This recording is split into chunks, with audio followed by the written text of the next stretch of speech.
എല്ലാവർക്കും സാഗൽ ക്ലിസിൻ്റെ മറ്റൊരു വീഡിയോയിലേക്ക് സ്വാഗതം. ഇന്ന് ഈ വീഡിയോയിൽ സുമിത്രാനന്ദൻ പന്തിൻ്റെ നൗകാവിഹാർ എന്ന കവിതയുടെ അവസാന ഭാഗമാണ് വിശദീകരിക്കുന്നത്.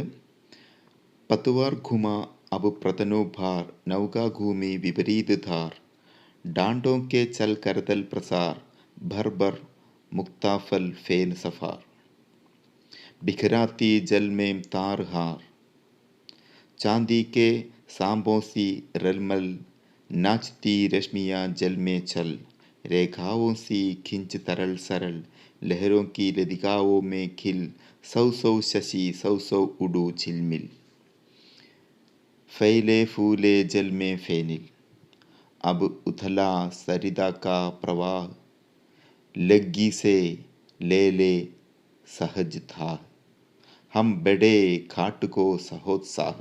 ഇത്രയും ഭാഗങ്ങളുടെ പരിഭാഷയാണ്, ഇത്രയും ഭാഗങ്ങളുടെ വ്യാഖ്യാനമാണ് നമ്മൾ ഇന്ന് പറയുന്നത്. ശ്രദ്ധിക്കുക. कभी धारा के बीच में अब पहुँचे है. बीच धारा में पहुँचने पर अथाह जल होने के कारण नाव के भार में स्वाभाविक रूप से कमी आ जाती है. इसी आधार पर पंत जी कहते हैं कि जब मेरी नाव गहरे पानी में धारा के मध्य जा पहुंची और उसका भार अत्यधिक कम हो गया, तो मैंने पतवार को घुमाकर नाव को धारा के विपरीत दिशा में मोड़ लिया. पतवार के चलने से जल में काफी मात्रा में झाग उत्पन्न हो रहा है. इस दृश्य को देख कवि को ऐसा आभास होता है कि जैसे पतवार अपनी हथेलियों को फैलाकर उनमें झाग रूबी मोतियों को भर भर कर तथा तारों रूबी माला तोड़ तोड़ कर जल में बिखर रहे हैं. पतवार के चलने के कारण नदी के शांत जल में उठने वाली लहरें चांदी के सांपों सी चमकती हुई आगे की ओर रेंगती हुई प्रतीत हो रही है. चंद्रमा की किरणें लहरों पर पड़कर इस प्रकार नृत्य करती हुई सी दिख रही है जैसे बहते हुए पानी में असंख्य सीधी रेखाएं खींची हुई हो. एक साथ उड़ती बहुत सी लहरों में एक ही चंद्रमा, सौ सौ चंद्रमा और एक एक तारा सौ सौ तारे बनकर झिलमिला रहे हैं. उन्हें देख ऐसा प्रतीत होता है जैसे गंगा रूबी खेत में लहरों रूबी लताएं फल फूल रही है. किनारे की ओर लौटते हुए कवि कहते हैं कि अब नदी की गहराई कम होने लगी है और हम लग्गी यानी कि छड़ी से पानी की गहराई का अनुमान लगाते हुए अत्यंत उत्साहित होकर घाट की ओर बढ़ते जा रहे हैं. ഇനി ഇതിൻ്റെ മലയാള പരിഭാഷ എങ്ങനെയാണെന്ന് നോക്കാം. പ്രകൃതിയുടെ സുകുമാരകവി എന്നറിയപ്പെടുന്ന ശ്രീ സുമിത്രാനന്ദൻ പന്ത് ഗംഗാ നദിയിലൂടെ നടത്തിയ തോണിയാത്ര ഇപ്പോൾ ഗംഗയുടെ മധ്യത്തിലെത്തിയിരിക്കുകയാണ്. നദിയുടെ മധ്യത്തിലെത്തിയപ്പോൾ നദിയുടെ ആഴം വളരെ കൂടുതലാണല്ലോ. ആ ഒരു ആഴം കാരണം തോണിയുടെ ഭാരവും സ്വാഭാവികമായിട്ട് കുറയും. ഇവിടെയും ആ ഒരു ഭാരക്കുറവ് തോണിയിൽ അനുഭവപ്പെട്ടു. ഈ സാഹചര്യത്തെ കവി എപ്രകാരമാണ് വർണ്ണിച്ചിരിക്കുന്നത് നോക്കൂ. എൻ്റെ തോണി നദിയുടെ മധ്യത്തിലെത്തിയപ്പോൾ തോണിയുടെ ഭാരം വളരെയധികം കുറഞ്ഞു. അപ്പോൾ ഞാൻ എൻ്റെ തോണിയുടെ പങ്കായം തിരിച്ച് തോണിയെ ഒഴുക്കിൻ്റെ വിപരീത ദിശയിലേക്ക് തുഴഞ്ഞു. പങ്കായത്തിൻ്റെ തുഴച്ചിലിനാൽ ഗംഗയിലെ ജലത്തിൽ വളരെയധികം നുരകൾ ഉയർന്നു. ഈ സുന്ദര ദൃശ്യം കണ്ടിട്ട് കവിക്ക് എപ്രകാരമാണിത് തോന്നുന്നത് നോക്കൂ.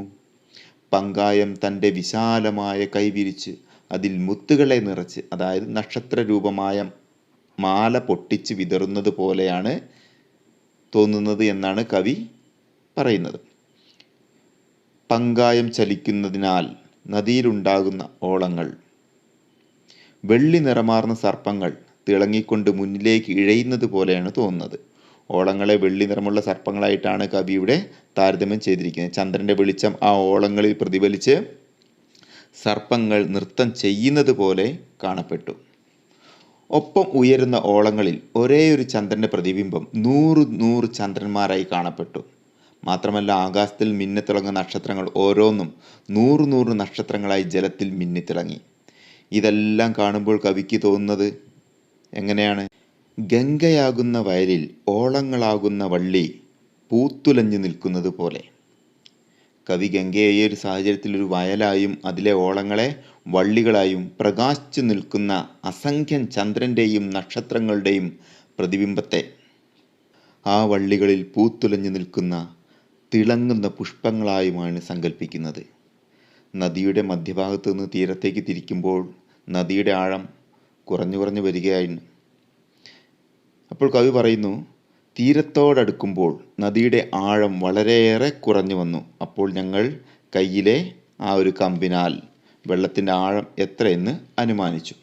അങ്ങനെ ആ വെള്ളത്തിൻ്റെ, ആ ജലനിരപ്പിൻ്റെ ആഴം എത്രത്തോളമുണ്ടെന്ന് അനുമാനിച്ചുകൊണ്ട് വളരെയേറെ ഉത്സാഹത്തോടു കൂടി ഞങ്ങൾ തീരത്തേക്ക്, കടവിലേക്ക് മുന്നേറിക്കൊണ്ടിരുന്നു. ഞങ്ങളുടെ തോണി ഈ തീരത്തിലേക്ക് ഇങ്ങനെ അടുത്തുകൊണ്ടിരിക്കുകയായിരുന്നു. ഇനി അടുത്ത ഭാഗം നോക്കാം. ജോൻ ജോ ലഗത്തി ഹേ നാവ് പാർ ഉർമേം ആലോകിത് സത്വിചാർ ഇസ് ധാരാ സാ ഹി जग का क्रम शाश्वत इस जीवन का उद्गम शाश्वत है गति शाश्वत संगम शाश्वत नभ का नीला विकास शाश्वत शशि का यह रजत हास शाश्वत लघु लहरों का विलास हे जग जीवन के कर्णधार चिर जन्म मरण के आर पार शाश्वत जीवन नौका विहार मैं भूल गया अस्तित्व ज्ञान जीवन का यह शाश्वत प्रमाण कर्ता मुझको अमरत्व दान. ഈ വരികളുടെ ഭാവാർത്ഥം എന്താണെന്ന് നോക്കാം. प्रस्तुत अंश में कवि कहते हैं कि जैसे जैसे हमारी नौका दूसरे किनारे की ओर बढ़ती जाती है वैसे वैसे हमारे हृदय में सैकड़ों विचार उठते हैं. ऐसा लगता है मानो संसार का क्रम भी इस जलधारा के समान ही है. जिस प्रकार धारा निरंतर बहती चली आ रही है, आगे बह चुके जल का जगह पीछे का जल ले लेती है, उसी प्रकार जीवन का बहाव भी निरंतर है.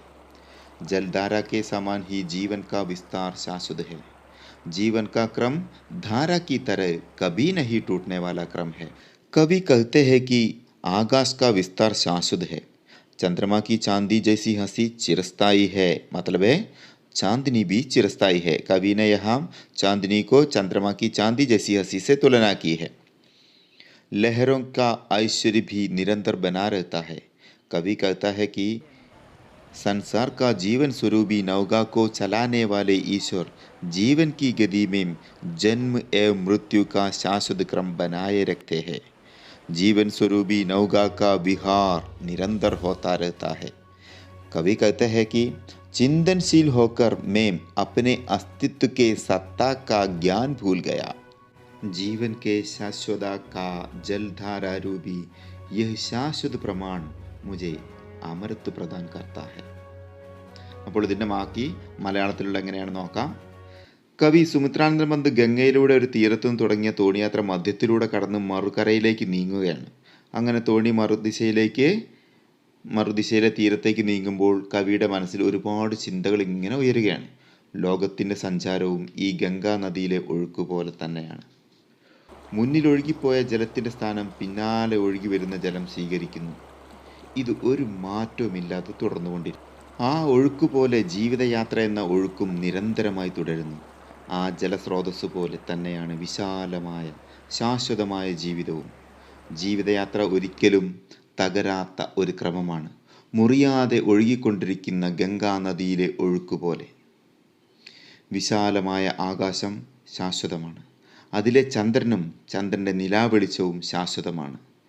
അതിൻ്റെ സുന്ദരമായ പുഞ്ചിരിയും ശാശ്വതമാണ്. തിരമാലകളുടെ സൗന്ദര്യവും ഐശ്വര്യവും എന്നും നിലനിൽക്കുന്നതാണ്. ലോകത്തിലെ ജീവജാലങ്ങളുടെ ജീവിതമാകുന്ന തോണി തുഴയുന്ന ഈശ്വരൻ ജീവിതയാത്രയിൽ ജനനവും മരണവുമെന്ന ശാശ്വത സത്യം, ആ ക്രമം അത് നിലനിർത്തിക്കൊണ്ടിരിക്കുന്നു. ജീവിതവും മരണവുമെന്ന, ജനനവും മരണവുമെന്ന ആ ഒരു യാഥാർത്ഥ്യത്തെ ഈശ്വരൻ നിലനിർത്തിക്കൊണ്ടിരിക്കുകയാണ്. ജീവിതമാകുന്ന തോണിയുടെ യാത്ര നിരന്തരം നടന്നുകൊണ്ടേയിരിക്കുന്നു. കവി പറയുന്നു, നാം കൂടുതൽ ചിന്താമഗ്നരായിട്ട് നമ്മുടെ അസ്തിത്വം, അതിൻ്റെ അടിസ്ഥാനം, നമ്മുടെ ജീവിതത്തിൻ്റെ അടിസ്ഥാനം എന്താണെന്ന് തന്നെ നമ്മൾ പൂർണ്ണമായിട്ടും മറക്കുന്നു.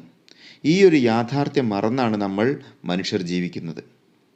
ജീവിതത്തിൻ്റെ ശാശ്വതമായ ഈ ജലപ്രവാഹം എന്ന ശക്തമായ തെളിവ്, എനിക്ക് അമരത്വം പ്രദാനം ചെയ്യുന്നു, ഒരു തിരിച്ചറിവ് പ്രദാനം ചെയ്യുന്നു എന്നുള്ളതാണ് കവി ഈ കവിതയിലൂടെ നമുക്ക് മനസ്സിലാക്കി തരാൻ ശ്രമിച്ചിട്ടുള്ളത്. അപ്പോൾ നൗകാവിഹാർ എന്ന ഈ കവിത ഇവിടെ പൂർണ്ണമായിരിക്കുകയാണ്. 3 ഭാഗങ്ങളായിട്ട് ചെയ്ത ഈ കവിതയുടെ ഈ ഭാഗം ഇത്തിരി സ്പീഡ് കൂടിയിട്ടാണ് എടുത്തിരിക്കുന്നതെന്ന് എനിക്ക് തന്നെ അറിയാം. ഈ കവിതയുടെ ഈ ഭാഗം നോട്ടായിട്ട് നിങ്ങൾക്ക് ഈ വീഡിയോ കണ്ടുകൊണ്ട് തന്നെ എഴുതിയെടുക്കാവുന്നതാണ്. ആ രീതിയിലാണ് ഞാനിത് അവതരിപ്പിച്ചിട്ടുള്ളത്. Thank you.